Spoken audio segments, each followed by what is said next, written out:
అందరికీ నమస్తే అండి. Welcome to JP writings.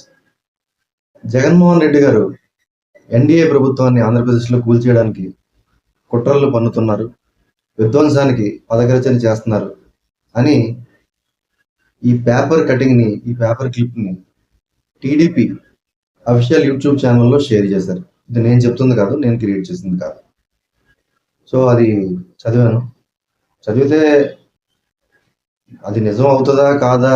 ఏంటనేది దీని వరకు అయితే నేను చెప్పలేను కానీ ఒకటి ఏంటంటే చంద్రబాబు నాయుడు గారు అధికారంలోకి వచ్చినప్పటి నుంచి ఎప్పుడూ లేని విధంగా ఆయన ఉమ్మడి ఆంధ్రప్రదేశ్ రాష్ట్రానికి 14 సంవత్సరాలు ముఖ్యమంత్రిగా చేశారు. 10 సంవత్సరాలు, 9 సంవత్సరాలు, 5 సంవత్సరాలు 2014 నుంచి 19 దాకా కొత్త ఆంధ్రప్రదేశ్ రాష్ట్రానికి మొదటి ముఖ్యమంత్రిగా చేశారు. ఎప్పుడు కూడా శాంతి భద్రతలను కంట్రోల్ చేయడంలో హత్యా రాజకీయాలు చేయడం ఇలాంటి వాటికి చంద్రబాబు నాయుడు గారు చాలా దూరంగా ఉంటారు. ఆయన పరిపాలనలో హైదరాబాద్లో మత కలహాలు కావచ్చు, రాయలసీమలో ముఠా కక్షలు కావచ్చు, ఫ్యాక్షన్ రాజకీయాలు కావచ్చు, ఇవన్నీ కూడా చాలా వరకు ఆయన కట్టడి చేసి వాళ్ళ పార్టీలోనే ఉండే ముఠా నాయకుల్ని, ఫ్యాక్షన్ నాయకుల్ని కూడా కంట్రోల్ చేసి దాన్ని రూపుమాపడానికి వాటిని చాలా ప్రయత్నించారు. దాంట్లో సక్సెస్ కూడా అయ్యారు. కానీ ఎందుకో తెలీదు ఆయన అధికారంలోకి వచ్చిన ఈ నెల రోజుల్లో చాలా ఘోరాలు ఆంధ్రప్రదేశ్లో జరుగుతున్నాయి. నాకు కూడా కొంచెం ఆశ్చర్యం కలిగింది. ఒకవేళ ఇవి ఆ 5 సంవత్సరాలు 2019 నుంచి 2024 దాకా వైసీపీ ప్రభుత్వంలో జరిగిన అరాచకాలు వెంటనే స్టాప్ అయిపోకుండా ఒకేసారి ఆగిపోవు కదా! అవి కొనసాగింపుగా జరుగుతున్నాయా ఏంటి అని అనిపించింది. ఓ రకంగా చూస్తే దీని వెనకాల ఏదన్నా కుట్రలు కూడా ఉన్నాయా అని కూడా అనిపించింది. ఎందుకంటే ఆంధ్రప్రదేశ్ ఇంటెలిజెన్స్ వాళ్ళకి కూడా ఆదేశాలు ఇచ్చారంట ఒక వారం రోజుల క్రితం. అంటే వీటి వెనకాల ఏదన్నా శక్తులు ఉన్నాయా, ఎవరైనా కుట్రలు చేస్తున్నారా ఏంటి తెలుసుకోండి అని.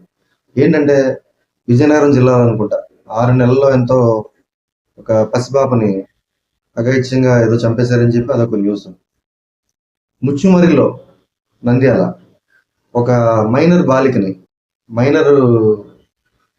బాలలే వాళ్ళు కూడా ఆ అమ్మాయిని చాలా దారుణంగా చంపేసి ఇప్పుడు దాకా అసలు బాడీ కూడా దొరకలేదు. మైనర్లు కదా, వాళ్ళని కొట్టడానికి లేదు, హింసించడానికి లేదు, టార్చర్ చేసో 3rd డిగ్రీ ప్రయోగించో తెలుసుకోవడానికి అవకాశం లేదు. సో వాళ్ళు చెప్పట్లేదు ఏం చేశారని. దాంట్లో ఒక 2 తండ్రులను కూడా అరెస్ట్ చేశారు. అది ఏమైంది అనేది ఏంటి ఇప్పటికీ తెలియదు. ఆ బాడీ ఏమైంది, ఆ పాప ఏంటని ఏమైందనేది తెలియదు.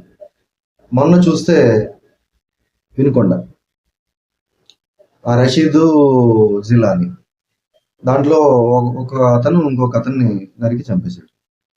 సో అది వ్యక్తిగత కక్షలతోనే జరిగింది, పార్టీకి దానికి సంబంధం లేదని తెలిసింది. సో ఇలాంటి ఇన్సిడెంట్లు జరుగుతూనే ఉన్నాయి. కానీ చంద్రబాబు నాయుడు గారు వచ్చిన తర్వాత కూడా కంటిన్యూ అవుతున్నాయి, ఎక్కువగా జరిగినట్టుగా జరుగుతున్నాయి. ఇలాంటి రాష్ట్రం మొత్తంగా చాలా చోట్ల జరుగుతున్నట్టుగా జరుగుతున్నాయి. సో దీని వెనకాల కుట్ర ఏమైనా ఉండొచ్చు కూడా. అయితే ఇప్పుడు ఈ న్యూస్ చూసిన తర్వాత ఆ న్యూస్ సారాంశం ఏంటంటే చాలా చిన్న అక్షరాలు ఉన్నాయి, మీకు బహుశా కనబడకపోవచ్చు. ఈ జగన్మోహన్ రెడ్డి గారు జిల్లాకి ఒక 10 కోట్లు అనుకుంటా, నియోజకవర్గానికి 1 కోటి చొప్పున ఏదో సమ్ ఫండ్స్ కేటాయించడానికి డిసైడ్ అయ్యి మిథున్ రెడ్డితో కలిసి రాష్ట్రం మొత్తం నిరంతరాయంగా నిత్యం అల్లర్లు, నేరాలు, ఘోరాలు, విధ్వంసాలు, అసలు లా అండ్ ఆర్డర్ ఇక్కడ అదుపు తప్పింది అన్నట్టుగా చంద్రబాబు నాయుడు గారికి అభివృద్ధి మీద కాన్సన్ట్రేట్ చేయడానికి అవకాశం లేకుండా ఓ పక్కన కేంద్రం సహకరిస్తుంది 15,000 కోట్లు పోలవరానికి, రాజధానికి, మొత్తంగా 50 కోట్లు నిధులిస్తుంది. ఇవన్నీ ప్రజల్లోకి పాజిటివ్గా సంకేతాలు వెళ్తున్నాయి. మనం ఎంత చెప్పినా ప్రజలు నమ్మరు. ఎలాగైనా సరే 5 సంవత్సరాలు ఆగే ఉద్దేశం అయితే జగన్మోహన్ రెడ్డి గారికి లేదు. ఎందుకంటే ఆ కుర్చీ పవరు దాన్ని రుచి చూశాడు ఆయన. అసలు ఆయన నా కుర్చీ చంద్రబాబు నాయుడు గారు లాగేసుకోవడం ఏంటి, అసలు నేను చచ్చిపోయేదాకా అసలు మాక్సిమం దీంట్లోనే ఉండాలి కదా నేను అని ఆయన అక్కసు, ఆ కుళ్ళు అసలు భరించలేకపోతున్నాడు. ఆయన మానసిక పరిస్థితి చాలా బాలేదంట. అదే దీంట్లో కూడా ఈ న్యూస్లో కూడా రాసింది. సో ఆయన క్లోజ్గా అబ్జర్వ్ చేసే వాళ్ళు చెప్తున్నారంట అసలు ఆయన మానసిక పరిస్థితి అసలు బాగలేదు. అసలు తిండి కూడా ఈ మధ్య తగ్గించేసాడు. ఆయన వెయిట్ కూడా లాస్ అయ్యాడు. అసలు అధికారం పోయినప్పటి నుంచి చాలా వింతగా ప్రవర్తిస్తున్నాడు, ఒక మేనియాక్ లాగా అన్నట్టుగా సన్నిహితులు చెప్తున్నారని ఈ న్యూస్లో రాశారు. సో ఏదేమైనా రాష్ట్రంలో జరుగుతున్న పరిస్థితులు, ఇలాంటి న్యూస్లు రావడం, ఏదేమన్నా ఆంధ్రప్రదేశ్ ఇంటెలిజెన్స్ వ్యవస్థ అప్రమత్తంగా ఉండాలి. చంద్రబాబు నాయుడు గారు చాలా అప్రమత్తంగా ఉండాలి. దీని వెనక ఎవరున్నా ఏమున్నా కానీ ఇలాంటి విషయాలను స్పేర్ చేయకూడదు. ఆదిలోనే వీటిని తుంచేయాలి.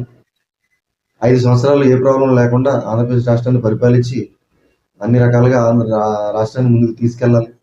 సో ఇదంతా జరగాలి అంటే ఇలాంటి వాటిని ఆదిలోనే తుంచేయాలి. సో దీనివైపు కూడా కొంచెం చంద్రబాబు నాయుడు గారు ఆలోచించి హోమ్ మినిస్టర్ గారు అనిత గారు కానీ కొంచెం దృష్టి పెడితే బాగుంటుందని నా ఫీలింగ్. ఉంటానండి.